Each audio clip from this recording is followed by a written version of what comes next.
नमस्कार दोस्तों। आज जिस कहानी से मैं आपको रूबरू कराने जा रहा हूँ वह कहानी एक लकड़हारे की है। लकड़हारा बहुत ही परेशान था, गरीबी से जूझ रहा था, खाने के साधन नहीं थे, उसका परिवार कई दिनों से भूखा था।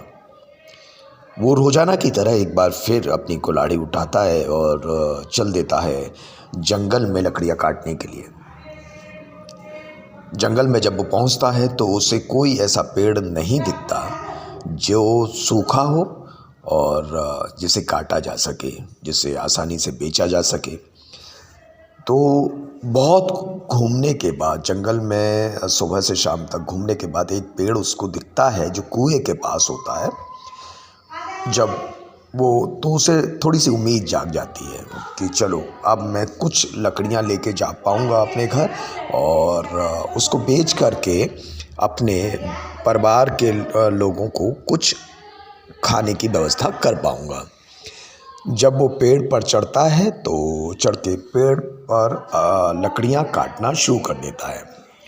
लकड़ी काटते काटते उसके हाथ से अचानक जो कुल्हाड़ी है वो कुएं में गिर जाती है, जिसके कारण वो बहुत निराश, हताश, परेशान हो जाता है और पेड़ से नीचे उतर कर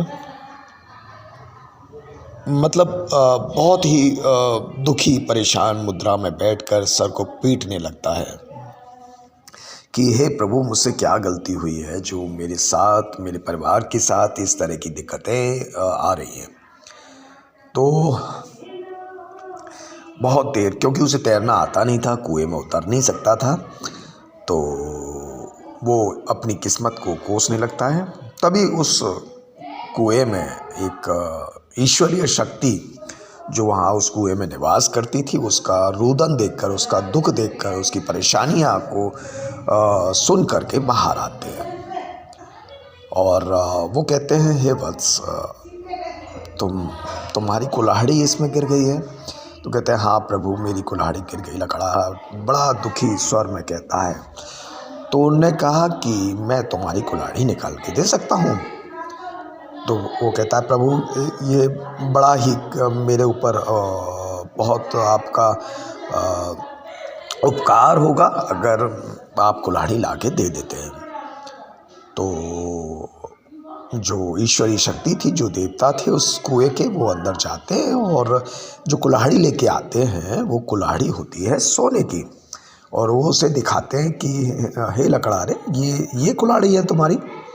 तो लकड़हारा कहता है, प्रभु, मेरी तो लोहे की कुल्हाड़ी है, ये मेरी नहीं है, तो सोने की लग रही है, ये मेरी नहीं है। तो वो देवता कहते हैं कि ठीक है, मैं फिर से जाता हूँ और देखता हूँ। वो पुनः कुएं में जाते हैं और जब वापस आते हैं तो उनके हाथ में चांदी की जो कुल्हाड़ी होती है। तो फिर पूछते हैं, हे लकड़हारे, क्या ये वाली कुल्हाड़ी तुम्हारी है? तो लकड़हारा फिर दुखी मन से कहता है कि प्रभु, ये भी कुल्हाड़ी मेरी नहीं है।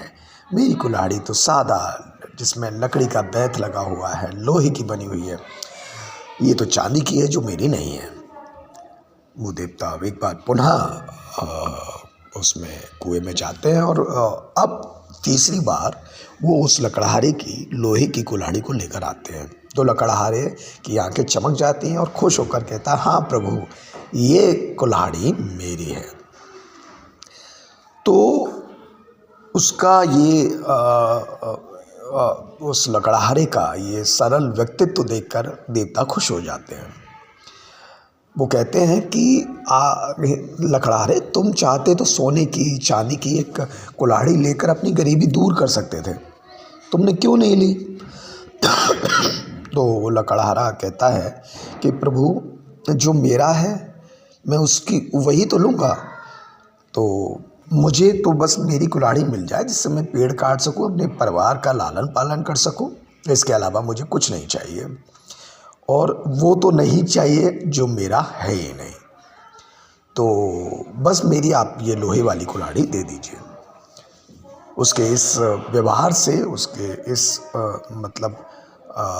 लोभ से कोसों दूर एक ऐसा व्यक्तित्व देखकर प्रभु खुश हो जाते हैं और उससे कहते हैं कि मैं ये तीनों कुल्हाड़ी तुम्हें देता हूँ, तुम इतने अच्छे व्यक्ति हो तो मैं उससे प्रसन्न होकर मैं तुम्हें तीनों कुल्हाड़ी देता हूँ।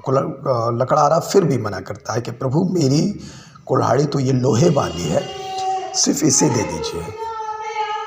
लेकिन ईश्वर क्योंकि उनसे प्रसन्न थे तो वो कहते हैं कि आप तीनों कुल्हाड़ी रखिए, ये मेरी तरफ से उपहार है आपके लिए। तो वो खुशी खुशी वो उपहार ग्रहण करता है तीनों कुल्हाड़ियों को। फिर उसके बाद पेड़ काटता है, बाज़ार में जाके पेड़ की जो लकड़ियाँ हैं उन्हें बेचता है और खाने पीने का सामान लेकर घर पहुंचता है।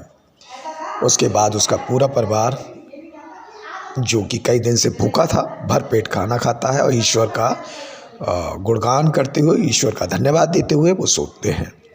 तो इसका कहानी का जो मतलब है वो ये है कि जो अपना है, अगर आप उसके लिए लड़ेंगे, उसके लिए काम करेंगे या अपनी किस्मत के हिसाब से, आप अपने कर्मों के हिसाब से अगर उचित दिशा में, सही दिशा में अगर आप चलेंगे, लालच नहीं करेंगे, किसी का बुरा नहीं सोचेंगे, किसी के साथ दुर्व्यवहार नहीं करेंगे, किसी का नुकसान नहीं की कल्पना नहीं करेंगे, अपने मन में नुकसान का भाव नहीं लाएंगे, तो ईश्वर आपके साथ खड़ा हुआ है।